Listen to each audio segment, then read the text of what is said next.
Welcome everyone to today's MEF webinar, LSO Innovation Platform and LSO Microservices, a technical tutorial. My name is Bruno Schgar, and I'll be the moderator for today's presentation. I'm also joined by Yakov Berkovich, a Senior Architect LSO at ECI. Welcome, Yakov. Hello. Hello, Bruno. Before we start, let's go through some housekeeping items. There will be a Q&A session at the end of the webinar. However, you can submit questions at any time by using the question section in your GoToWebinar control panel. Today's presentation and supporting video can be downloaded from the handout section, which is also part of your GoToWebinar control panel. A recording of this webinar will be made available for on-demand viewing following the conclusion of this event. A short survey will be sent to you after the webinar. Please take a moment to provide us with feedback, which helps us improve future webinars. And now let's start the webinar. Yakov, the stage is yours. Okay. Thank you, Bruno. So welcome everyone to the webinar. I'm Yakov, LSO Architect at ECI, and I'm going to present to you the LSO Innovation Platform. So I assume I will be talking to people that are mostly technical and expert, and I did my best to get this presentation the shortest and clearest that I can. So please feel free to ask questions for more details. This is the agenda for this webinar. So I will first give an overview of the architecture. And the main goal of this session is to give you the understanding about what is the LSO Innovation Platform, the technologies used, and the basic components running in the platform. And the second point will be given on the second part of this webinar is how to work with the microservice platform and deploy new microservices. Your own microservices on top of the innovation platform. So demonstration is also provided as part of this presentation and will also be accessible for you as a separate video. So let's start. This is the general overview about the innovation platform. This picture summarizes the vision of the MEF LSO community, proposing a platform where LSO services will be written by different teams, different technologies, different design, independently of each other, but collaborates together for perfect orchestration. So how we plan to achieve this goal? Separation of concern by adopting microservice architecture. Each microservice, as we can see on the picture, each different domain can be seen as a different microservice. Each microservice is implemented using their own software stack running into containers and communicating each other through REST API. So during this presentation, the words microservices and containers and also Docker will come back often. So let's define first what are those concepts, what are microservices and what are containers. So first, about microservices. This is an architecture style in which large application is split into multiple small applications that we are calling microservices.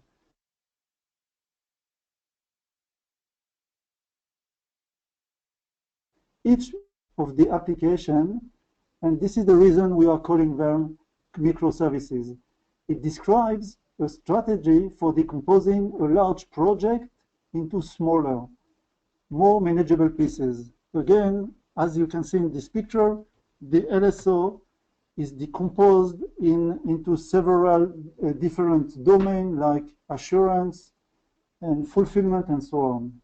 Each microservices can use its own set of technologies. For example, the programming language is its own database, etc. The services communicate with each other using queues, message bus, or REST API. That was about a short definition about microservice. And now, what are containers? It's a way of bundling an application with everything that it depends on. Containers are like super light compared with virtual machine, with no need for replicating the guest operating system. They are flexible, scalable, and easy to use. And they can pack a lot more applications into a given physical infrastructure than that is possible with virtual machine. And containers can be seen as a thin wrapper surrounding the microservices. Another important aspect of containers, it's you can see containers as immutable server. Immutable server is that is never change over the time. All is packed in an immutable image that includes operating system and all the software stack needed for your microservice. We can say that you write it once and you can deploy anywhere and it will run in the same manner. So let's go now through more details about the architecture. Okay. So this architecture overview presents the different layers of the platform. We have the physical layer, the cluster orchestrator, the managed containers where our microservices are running, some infrastructure services, and other services exposed to microservices. And then on the top of all those layers, you have your own applications decomposed into microservices. So let's go layer by layer and give a short definition. So the physical layer, about the physical layer, container technology was chosen to get software run reliably when moved from one computing environment to another.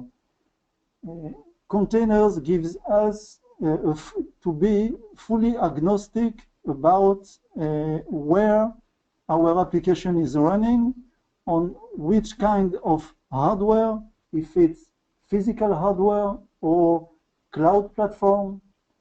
And so it can be on developer laptop, for example, during testing and development, or on physical machine to virtual machine in their network. You probably know the developer nightmare.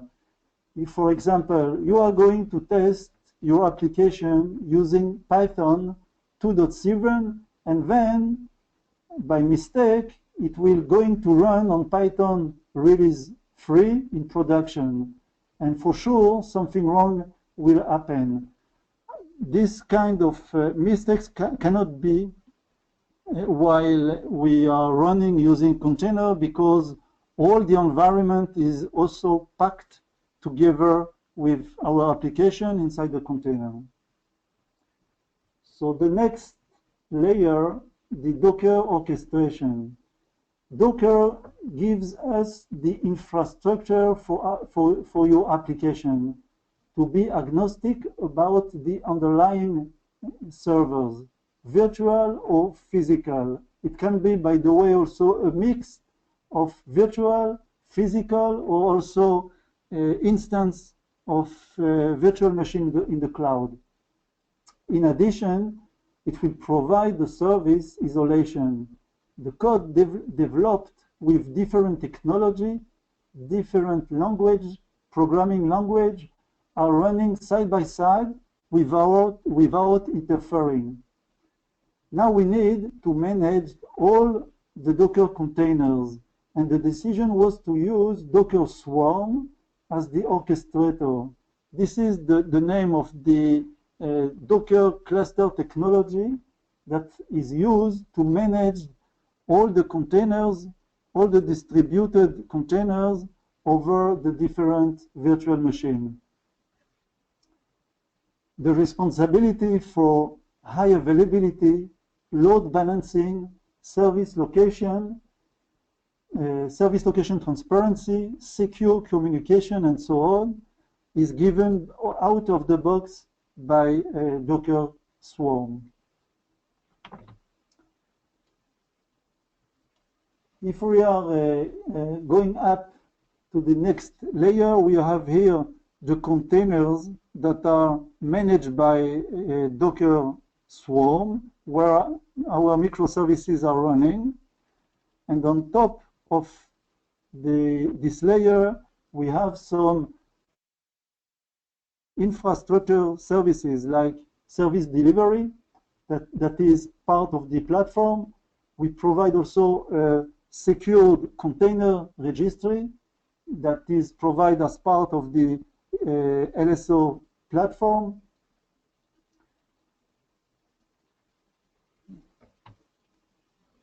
Okay. And this container registry is also secured, so all our images for our application are stored inside the registry and extract during the deployment on the runtime environment directly from the container registry in a secured way. We propose also, we deployed also some infrastructure services like database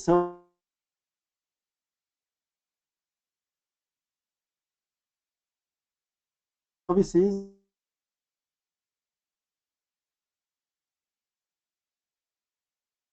to publish in the platform. But for sure, the platform is extensible and it's very easy to add new services or to replace the current services by other.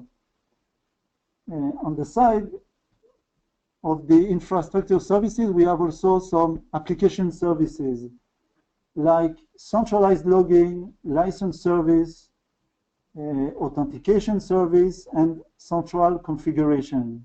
We have also a scheduler service that gives availability for application to register some periodic task and to be triggered when the time to run the task arrives.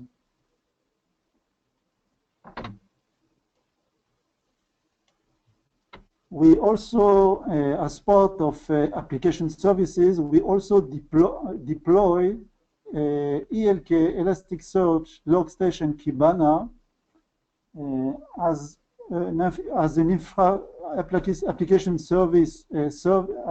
service for centralized logging.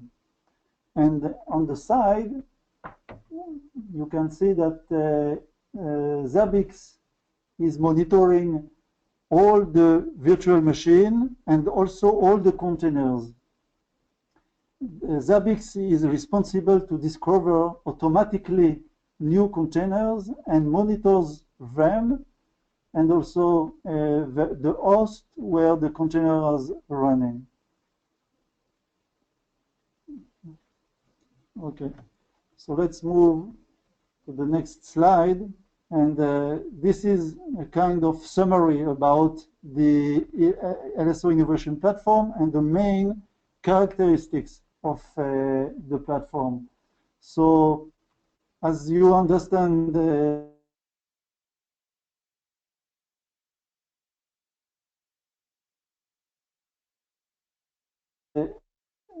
as the very basic component for our architecture. Docker is an open platform for developers and system administrators to build, ship, and run distributed application in a flexible way and efficient manner. So Docker is responsible in the development cycle from the development station to the running server where the application is running for in the customer environment. An application distributed as Docker image incorporates, as we said before, all the dependencies and configuration necessary to run it. And this eliminates the needs for end users to install additional packages and troubleshoot dependencies. By providing Docker as our application as container allows administrator to be free about installing additional software on the VM, on the virtual machine where the application is running. So Docker provides all the tools necessary to build, run, and manage applications packaged as Docker image. The REST API was chosen as the service communication between microservices. It's REST API over HTTP or HTTPS protocol. It was chosen because of its simplicity. Services can communicate with each other in a synchronous way or asynchronous way. No need for additional infrastructure, and today REST API over HTTP is supported by all development languages. Interchangeability, as we called it, the Lego game. Our challenge is to build complex applications or systems by connecting simple blocks together. And you will be hard-pressed to find a better example of complex from simple than that offered by Lego. We want our application architecture to be programmable in a dynamic way. We don't want to build something like in a very static way. We want our architecture to be very dynamic, and when needed, to be able to change, to interchange components in an easy way. So this is the reason we made the analogy with Lego. Microservices architecture is quite close to microservices, to Lego, sorry. Little pieces connected with each other. About the open source spirit, the idea is to have a MEF open source community where teams will exchange code and also with other open source community. What I can say is that in the last MEF 16 hackathon, we demonstrated that people coming from different cultures, different companies, succeeded working together and delivered running microservices on top of the LSO Innovation Platform in few hours. About the resiliency, Docker is also able to restart a container that failed or to recover a full node, a full VM that failed. Scaling, Docker is also responsible for scaling in, scaling out, or up, down. Our application depends on the load on the application. Docker Swarm, we already talked about, is the native clustering technology for Docker. In the context of Swarm, a cluster is a pool of Docker hosts that acts a bit like a single large Docker host.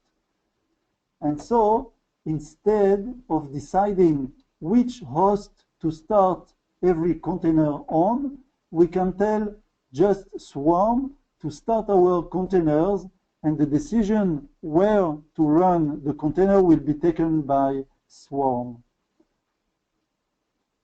I have a question for you, Yaakov. Yeah. Why use Docker? What's the advantages compared to Kubernetes from Google? Okay.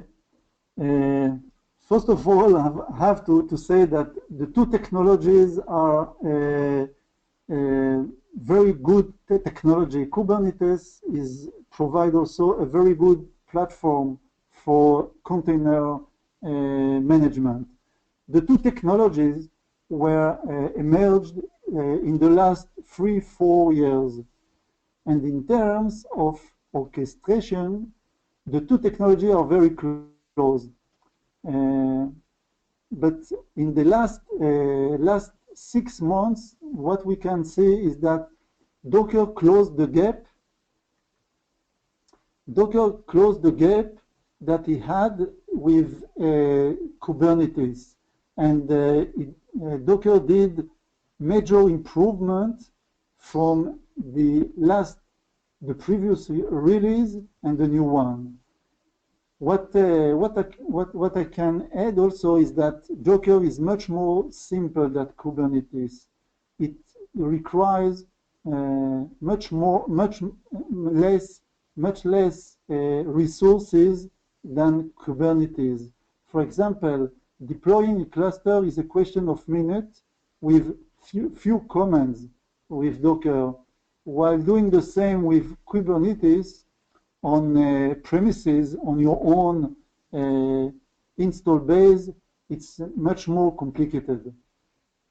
But I want to say that if you want a tool that works around Docker limitation, I think that Kubernetes may be the right one for you. If you think that there is some limitation using the Docker infrastructure, so choosing Kubernetes can be for you a good choice. Thank you. Okay. So the last point is about overlay network for application. It's a very interesting feature that is provided out of the box by Docker. The idea is that we can run all our application in a kind of virtual private network that guarantees that no other application will be able to access our application running in this virtual private network. So all the traffic also in this network is over SSL with certificates, and all the certificates can be managed automatically by Docker and refreshed automatically periodically.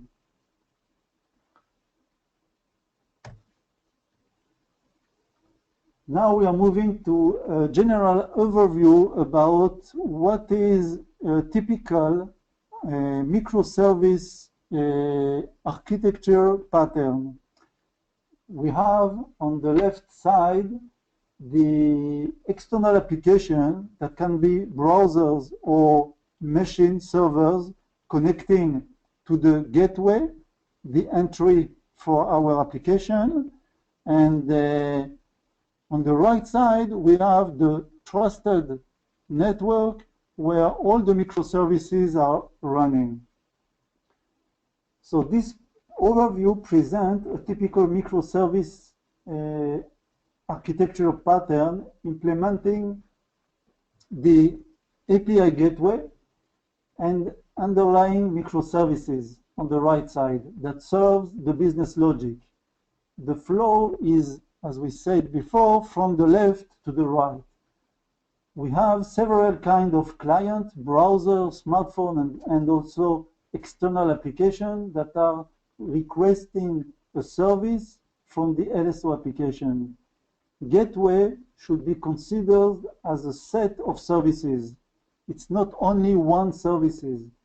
And typically, we can talk about northbound gateway like browsers or southbound gateway like, for example, in our case, in our LSO platform, it can be Presto that is located in this gateway area, or east-west gateway like Interlude. So why the gateway pattern looks the most adapted? First, the granularity of APIs provided by microservices is often different than what a client needs. Microservices typically provide fine-grained API, which means that clients need to interact with multiple services. And to avoid this problematic approach, the gateway will expose a more coarse-grained API, and then the gateway can make multiple requests to backend services without impacting the user experience, where as a mobile client, for example, can only make a few. And using this pattern, if, for example, the underlying microservices are changing their API, it will not impact the client that external from our system. Only the gateway will be impacted, but the client will not be impacted by this change. And now from the left to the right, we have here a load balancer that can be a hardware component or a DNS service or simply a reverse proxy software component. The server-side web application is handling all the requests and check the user if the user is authenticated. If the user is authenticated, the request is forwarding inside the trusted network, and if not, the client, the user is automatically forwarded to the authentication service for authentication.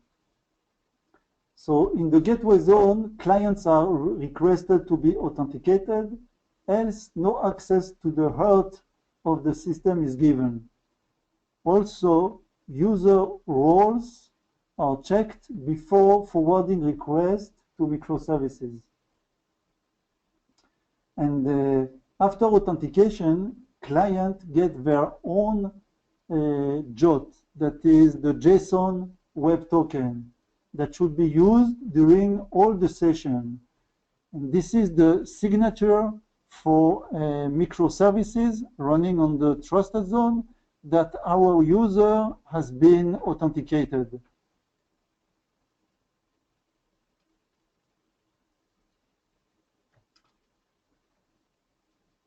Now we are going through some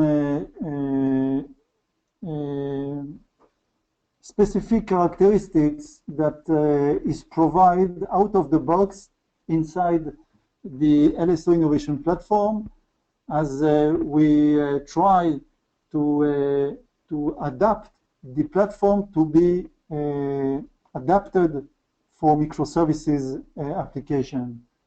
So first of all, the service discovery, transparent location, we talked about it before. It's very important. If I need to talk with another microservice, I don't need to have the knowledge about where this service is located, or for example, if there is several replicas of the same service that is running, or if a kind of load balancing is running for accessing the another microservices. All of this is given out of the box by the Docker infrastructure. We are talking about distributed persistency. We are talking about horizontal and vertical distribution that is transparent for the application and given by the database technology that we are using, for example, in Mongo or Cassandra. Talking about an application with tens or hundreds of microservices, logs should be accessible from a single point. So we configure the platform with a mechanism that is fully agnostic for the application, and all the logs are taken automatically from the containers directly through Logstash and stored into Elasticsearch. And so in a single place, you will be able to query the system about specific requests that were sent by users, or for specific characteristic of requests, for example, on specific data directly from one place in a centralized way.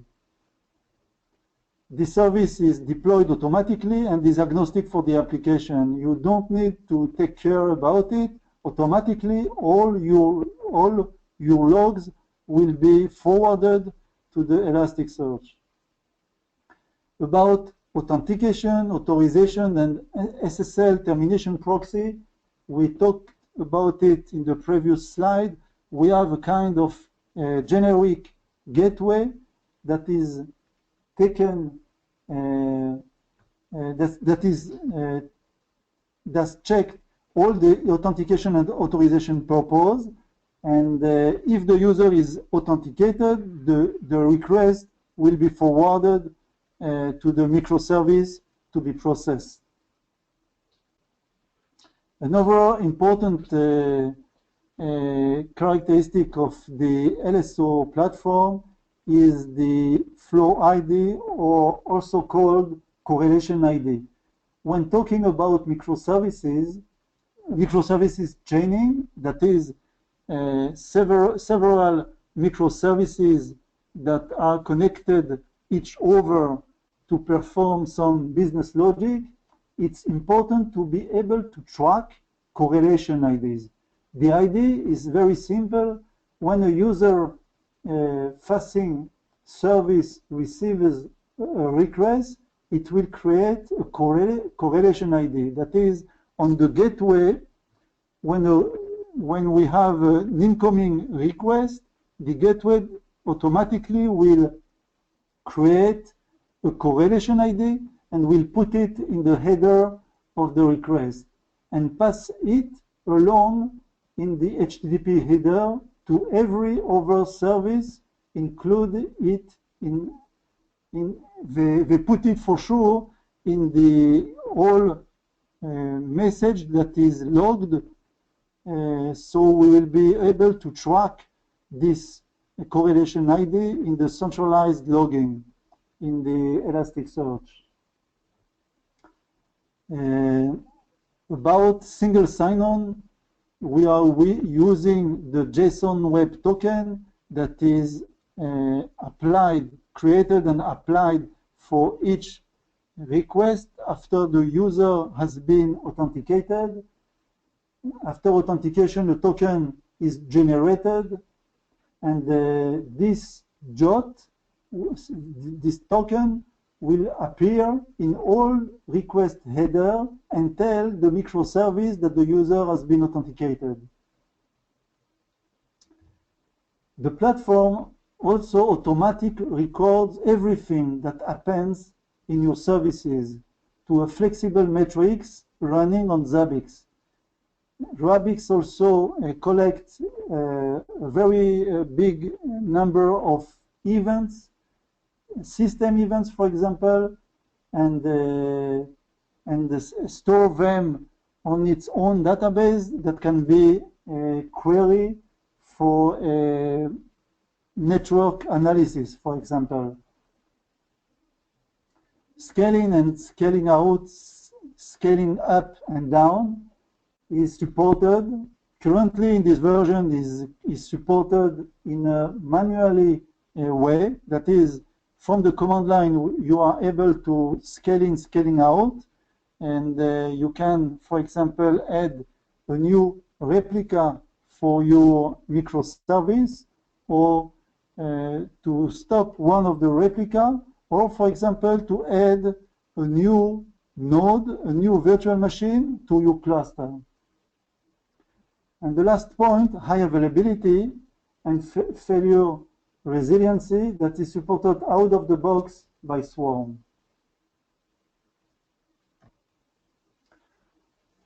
Just a kind of reminder about system requirements. We are talking about 32 gigabyte of RAM. With this requirement, you are able to, for sure, deploy all the PaaS services and to run about hundreds of microservices. So now we are going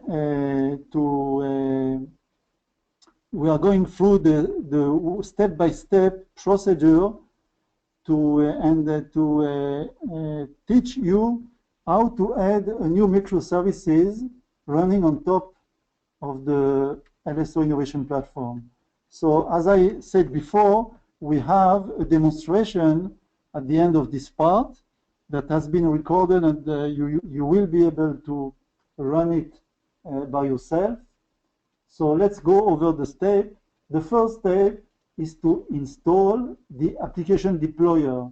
The application deployer is a simple engine, basically a script, used to manage the microservices life cycle on runtime. It will allow us to start to deploy and deploy services. The second step, in order to be able to deploy your own services, is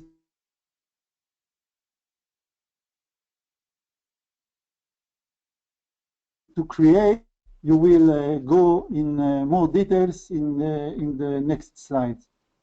The first step is about to customize the application-wide configuration.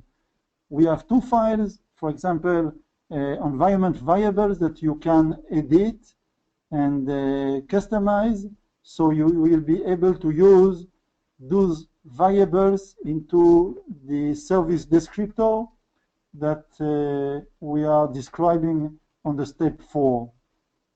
Step 4 is the main part of the procedure, is to create a service descriptor written in a YAML syntax for your microservice.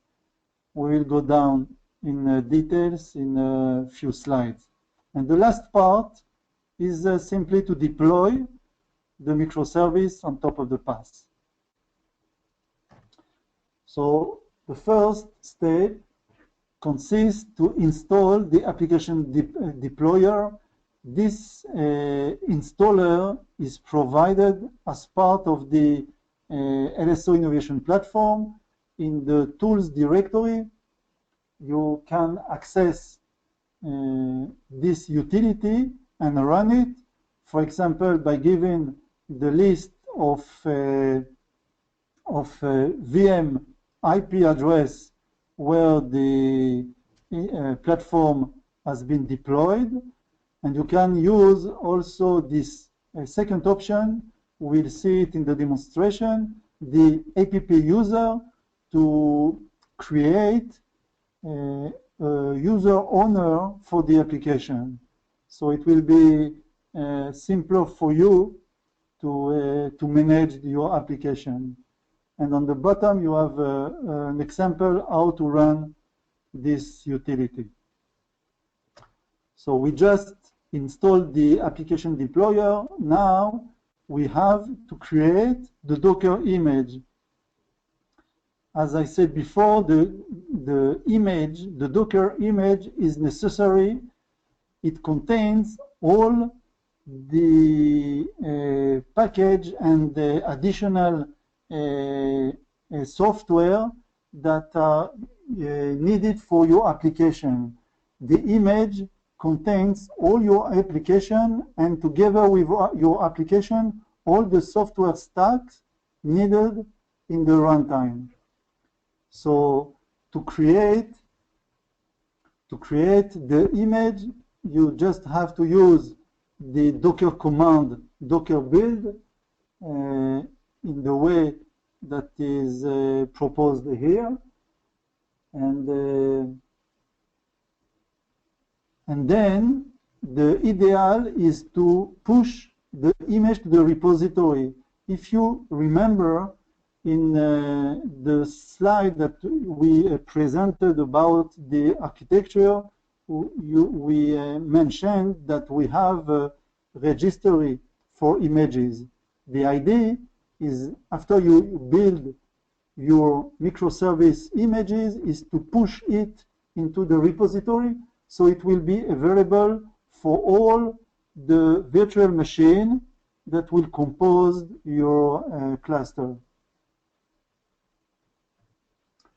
The next step is to customize the application-wide configuration file.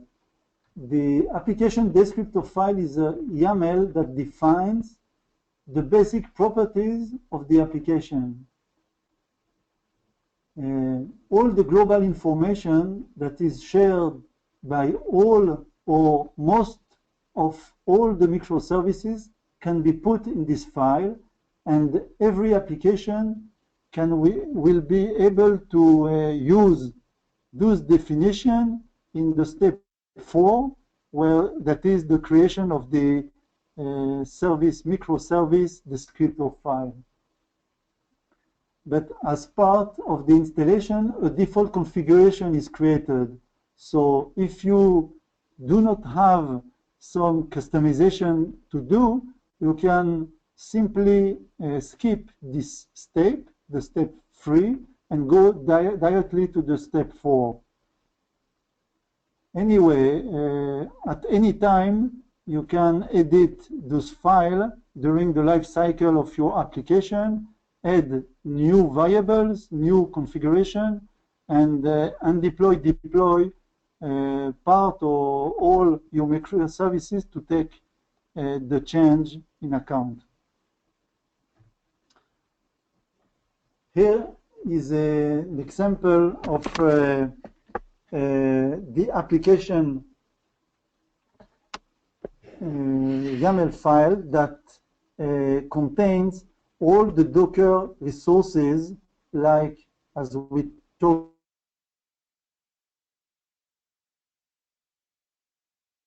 before, that we want our application to use.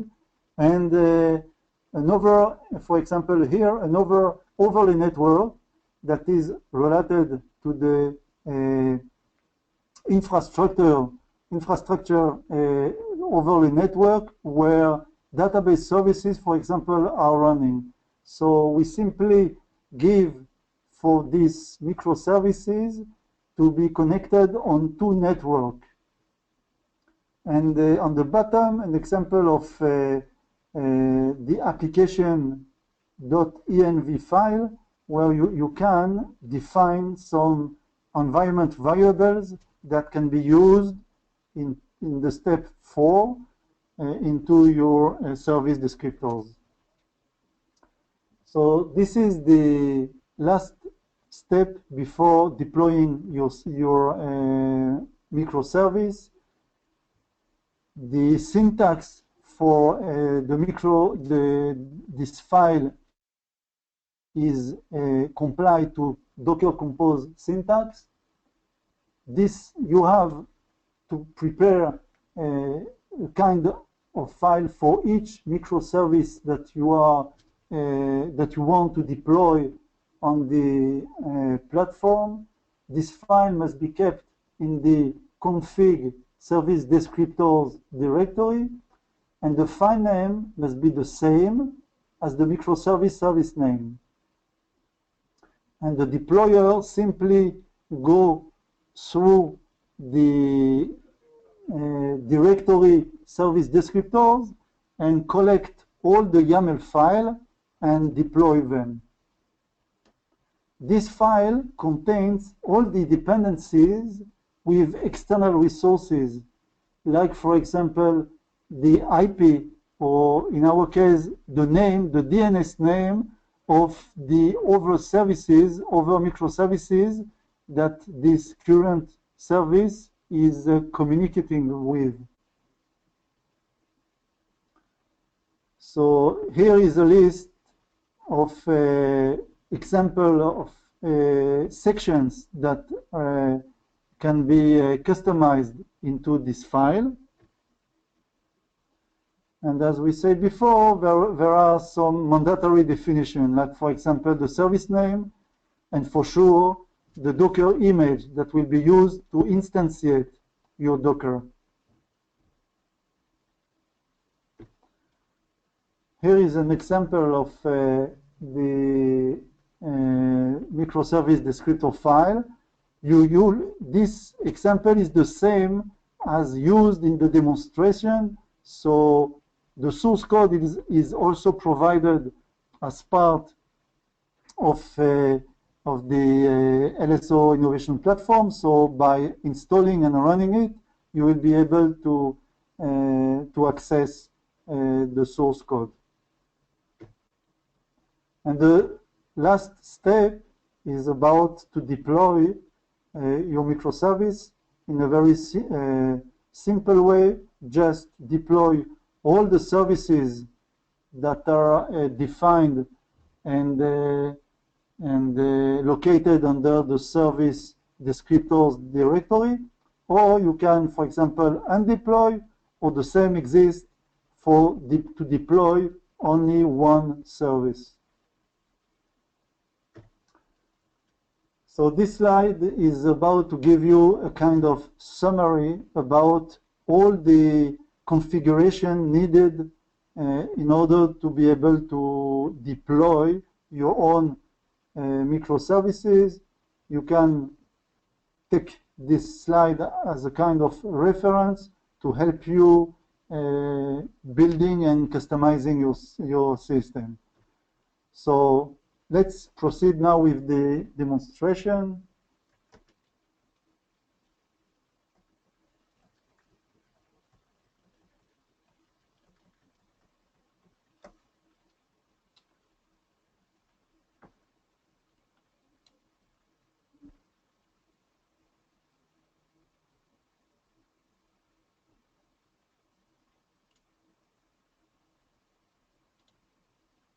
You can see my screen or no? Yes, we can see your screen. Okay. So let's start.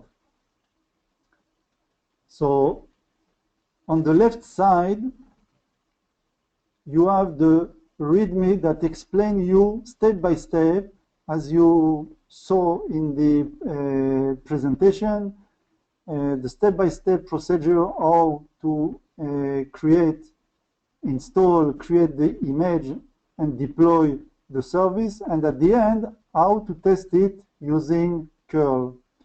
So let's proceed first by installing the application deployer in the same way as we explained in the presentation.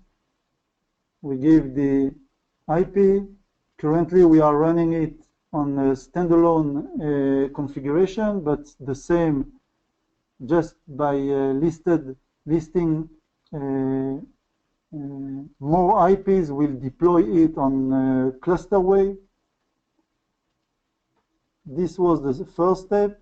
Now on the second step, we are going to connect, to log in to the user that we just created. The user was MEF1, so we're connecting to the user. Now we are going to browse through the installed configuration just to make you more familiar with the files that are installed. First, it's just about the very simple Python example that is implementing a REST server that exposes only two endpoints, one just to say hello, and the second to get the list of users. Then we have usage, the main, and that's all. A very, very short and simple Python program. Together with the simple application, we have the Docker file. Docker file is used to build our image, the image that will be instantiated as Docker on production.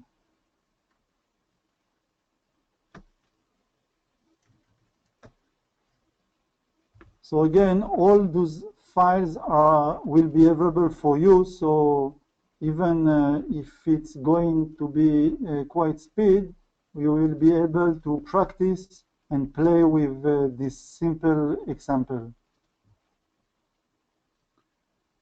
So the second step that we are going to run now is to build the Docker image based on the simple Python program, and it's going to run. This step can take time. It depends on your network. So I'm going to skip some part of the download of the software stack for the container, and as you can see, all the steps that we described in the Docker file are now run during the build of the image. The image was just created. I can see that the image was created 9 seconds ago. On the left side, I have the name of the container, user manager microservice. And in our case here, I will not push the image to the Docker repository, just go forward to the next step, the step 3. I will not change anything. As I said before, this file is created by default and can be kept as is if you don't need extra configuration. This was the first, and now this is the important part. This is the service descriptor file for our microservices. You can see that there is several sections, some sections, for example, like replica. You can define from the T0 how many replicas you want to deploy. One or more if you want. And now we are going to deploy the application. The deployment succeeded. We are now listing the services. As we can see, the service is up. And the container is up 14 seconds ago.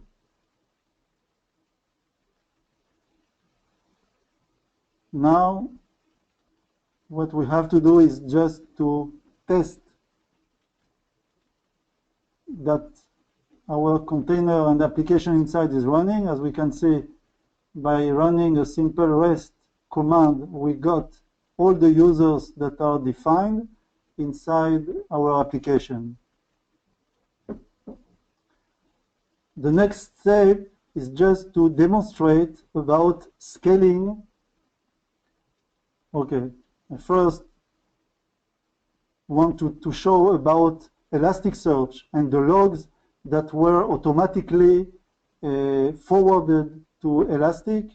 As we can see, Elastic did build the index for the logs that were forwarded to it. And now we are scaling the microservices by adding another replica. As we can see now, the replica, we ask for 2, and now the second instance just launched.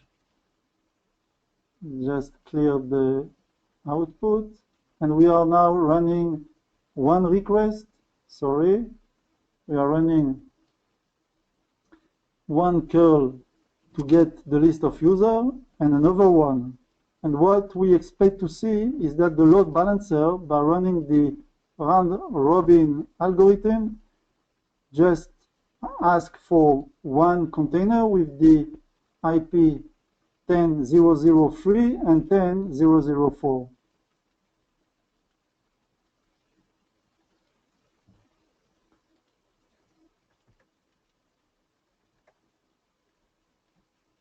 Okay, so that's all for now. Thank you. Thank you, Yakov. Thank you for putting the presentation together. As we're getting to the top of the hour, I will just go with one question. What are the real advantages and benefits of the LSO Innovation Platform? Okay, the main benefit is that the platform was built to serve microservices architecture, and you got out of the box infrastructure services like load balancing, registry, service discovery, single sign-on, centralized logging. All the services are out of the box distributed and available as part of the platform. And all these services are fully agnostic for the application. You don't have to take care about it while you run or write your own services. So it simply allows you to innovate faster, and there is no technology dependencies, only the API, the REST API between services. So people can focus on their own business logic while the platform gives all the required functionalities in deployment environment. And all of this is available and can serve all your microservices. Thank you. Oh, go ahead. I'm sorry about that. So we'll complete the webinar for today. I'd like to thank all the attendees for being on this webinar today. Thank you, Yakov, again for the material and demonstration, and hope you guys are dialed in again.